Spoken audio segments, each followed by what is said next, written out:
কিন্তু আমি আৰু সেই আমিতো যদি বুজিব বিচাৰোঁ তেন্তে বুজিবৰ বাবে সেই গুৰুজনাৰ আদৰ্শটো বুজিব লাগিব। কাৰণ গুৰুজনাৰ সৃষ্টিৰাজিক প্ৰতিবাৰে আমি ব্যৱহাৰ কৰি থৈ গৈছে। ক'ব গুৰুজনে আমাক যথেষ্ট এটা শক্তি যোগায়। অকণমান সকলো নিমাত হৈ আছে, কিবা কাহিনী এটাকে ক'ব বিচাৰিছোঁ। কাহিনী বুলি কোৱাৰ লগে লগে হাঁহি ভাবি একোটোকে ক'ব দিয়া। এজন নামতি বন্ধুৱে সহায় কৰে প্ৰতি বিপদে আপদে। এতিয়া নামতি সেইদিনা বিপদত পৰিছে। নামতিক টকা কেইটামান লাগে, টকা কেইটা যোগাৰ কৰি পটাপট এঠাইলৈ যাব লাগে। এতিয়া কি কৰিব নামতিয়ে?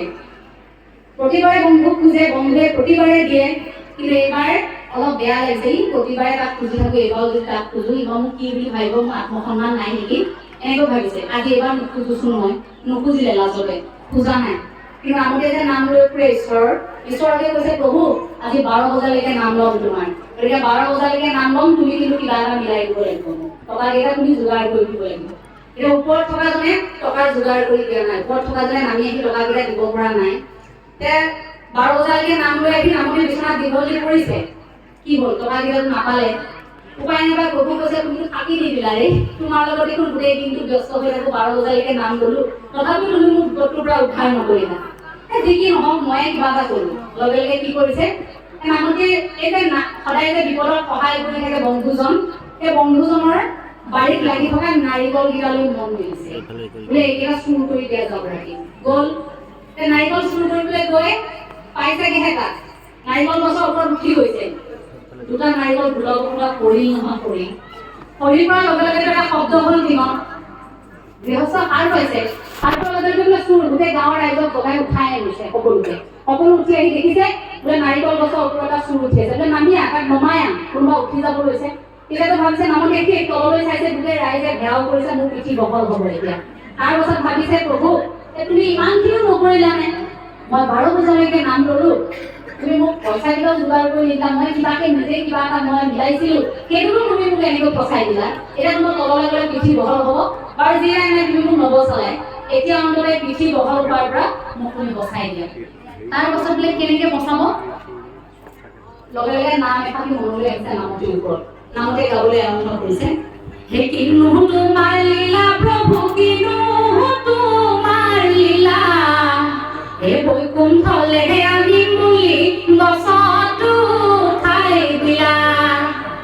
তলৰ পৰা কৈছে নামতি দেখোন, নামতি কি গাইছে ওপৰত, বোলে কিনো তোমাৰ লীলা প্ৰভু, কিনো তোমাৰ লীলা, হে বৈকুণ্ঠলে আমি বুলি গছতো ঠাই দিলা। ৰাইজে ভাবিছে আইও আমাৰ নামতি কিবা এটা গাইছে দেখোন, বোলে কি কিনো তোমাৰ লীলা প্ৰভু, কিনো তোমাৰ লীলা, বৈকুণ্ঠলে আনি বুলি গছত উঠাই দিলা। অ নামতি কোনোবাই গছত উঠালে, নমাই আন। লগে লগে নমাই আনিছে গাঁৱৰ ৰাইজে। কি হ'ল দেখি, নামতিয়েতো এনেকুৱা কাম নকৰে। লগে লগে নামতিক নমাই আনি পানী তুলি খুৱাই বোলে কি হ'ল, নামতিয়ে আৰম্ভ কৰিছে, বোলে কালি শুই আছিলো, শুই থকাৰ সময়তে বগা সাজ পৰিহিত আহিল নহয় বাপ। প্ৰভুৱে বোলে ব'ল আহা, দুই বৈকুণ্ঠৰ পৰা আহো। মই বোলো নাযাওঁ প্ৰভু, মোৰ কাম আছে, কাইলৈ টকা কেইটামান যোগাৰ কৰিব লাগে। হেই মই ৰথ লৈ আহিছো, তুমি আহা, মই সাউকে যাওঁ বৈকুণ্ঠৰ পৰা ফুৰামৰ তোমাক লৈ আহিম। মই মনা নাছিলো, লগে লগে মোক ৰথত উঠাই আনিলে। ৰথখন মই মন কৰিছো লাহে লাহে দেখোন ওপৰলৈ গৈ আছে। তাৰ পাছতে মন কৰিছো ওপৰতো ৰথখন লাগি লৈছে, তললৈ চাই তলত আপোনালোক চাওকচোন বাৰু এনেকুৱা কৰিব লাগে নে। ৰাইজে ভাবিছে আইও দেখি আমাৰ নামতিয়েতো এনেকুৱা কাম নকৰে।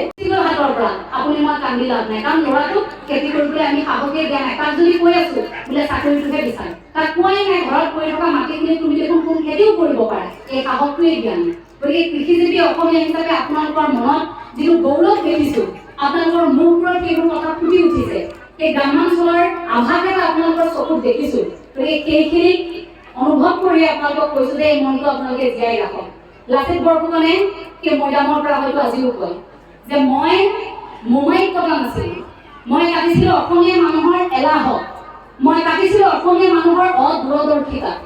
গতিকে লাচিত বৰফুকনৰ এই কথাষাৰ যদি বুকুত লৈ আমি থাকো, বা গুৰুজনাৰ কৰ্ম সংস্কৃতিৰ কথাষাৰ যদি বুকুত লৈ থাকো, আপোনাক মোক কোনো সমস্যাই কেতিয়াও দুৰ্বল কৰিব নোৱাৰে। শেষত সেই কবিতাটি মই অকণমান আওৰাই দিব বিচাৰিছো।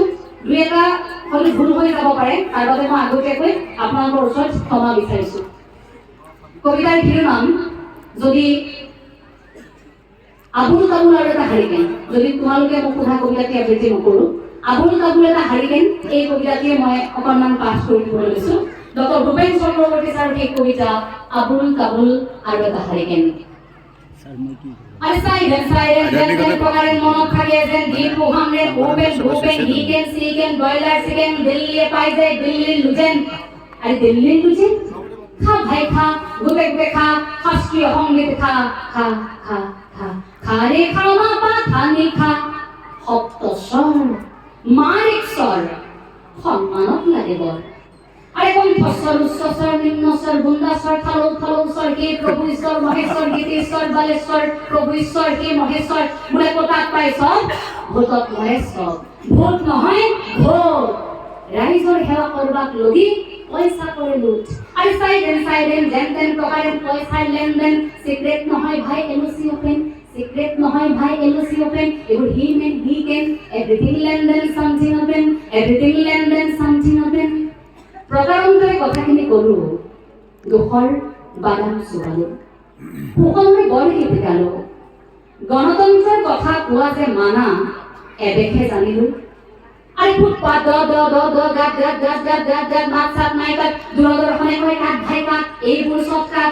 আরে ফুটপাত দ দ গাত গাত গাত গাত মাত সাত নাই কাট দূৰদৰ্শনে কয় কাট ভাই কাট এইবোৰ চব কাট পগলা কবিৰ গাত মাৰে যেন সাত সাত। আরে সাইলেন্ট জেন্টেল প্রকারে মনত থাকে যেন দীপু হামলে ওপেন ভূপেন হিকেন সিকেন বয়লার চিকেন দিল্লিয়ে পাই যায় দিল্লিৰ লুজেন। আপোনালোক প্ৰতিগৰাকী কুশলে থাকক সেয়াই কামনা কৰিছো। আপোনালোকৰ ওচৰত আশীৰ্বাদ গ্ৰহণ কৰিবলৈ আহিম, আকৌ আহিম আপোনালোকৰ আশীৰ্বাদ গ্ৰহণ কৰিবলৈ। প্ৰতিগৰাকী সতেজ মনেৰে থাকক, হৃদয়ত গুৰুজনাৰ আদৰ্শক আপোনালোকে জীয়াই ৰাখক। মহাপুৰুষে আদৰ্শত আছো এই কথাষাৰ ক'বলৈ কোনেও লাজ কৰিব নালাগে, বৰঞ্চ বুকু ফিৰাই কওক যে আমি মহাপুৰুষীয়া আদৰ্শৰে ছিলো, আমি ভকত। যদি ডাক্তৰ বুলি চিনাকি দিব পাৰিছো, যদি ইঞ্জিনিয়াৰ বুলি চিনাকি দিব পাৰিছো, মই ডাঙৰ মানুহ বুলি চিনাকি দিব পাৰিছো, ভগত বুলি চিনাকি দিবলৈও আপোনালোকে লাজ কৰিব নালাগে। শেষত আপোনালোকৰ শ্ৰীচৰণত সেৱা জনাইছো। জগতগুৰু শ্ৰীমন্ত শংকৰদেৱ গুৰুজনা প্ৰভু ভগৱন্তৰ শ্ৰীচৰণত সেৱা জনাই মহাপুৰুষ শ্ৰী শ্ৰী মাধৱদেৱৰ চৰণত সেৱা জনাইছো। মোৰ গুৰু আকৌ উল্লেখ কৰিছো প্ৰবৃত্তপান বৰা ছাৰ, গতিকে মোৰ গুৰুৰ চৰণত সেৱা জনাই মোৰ ক'বলগীয়া দুআষাৰ ইমানতে সামৰণি মাৰিছো। কথাখিনি কওঁতে হয়তো অনেক ভুল হৈ যাব পাৰে। আকৌ কৈছো নামষাৰ টান সহতা ভংভঙীয়া মানুহ ঘাই ঘাই কথাবোৰ কৈ যাওঁ এফালৰ পৰা। কথাৰ সুৰবোৰ টান হলে আপোনালোকে নাভাবিব বৰ অহংকাৰী বুলি, কথাৰ সুৰবোৰ তেনেকুৱাই। গতিকে কথাখিনি যদি বেয়া পায় তেতিয়াও আমাক জনাব, যদি ভাল পায় পৰামৰ্শ যদি আমাক দিবলগীয়া আছে আপোনালোকে দিব, আমি নতপ্ৰিয়া গ্ৰহণ কৰিম। শেষত আপোনালোক কুশলে থকাৰ কামনা কৰি আমাৰ ক'বলগীয়া দুআষাৰ ইমানতে সামৰণি মাৰিছো। জয় জগতগুৰু শ্ৰীমন্ত শংকৰদেৱৰ জয়, জগতগুৰু শ্ৰীমন্ত শংকৰদেৱৰ জয়, জগতগুৰু শ্ৰীমন্ত শংকৰদেৱৰ। তোমাৰ চৰণত কেৱল গোবিন্দ নাজানে কোপাই জীৱকে কেৱল ৰখি বুকুৰণ কৰিতে কৰি জোৰাই কৃষ্ণ কৃষ্ণ। হৰি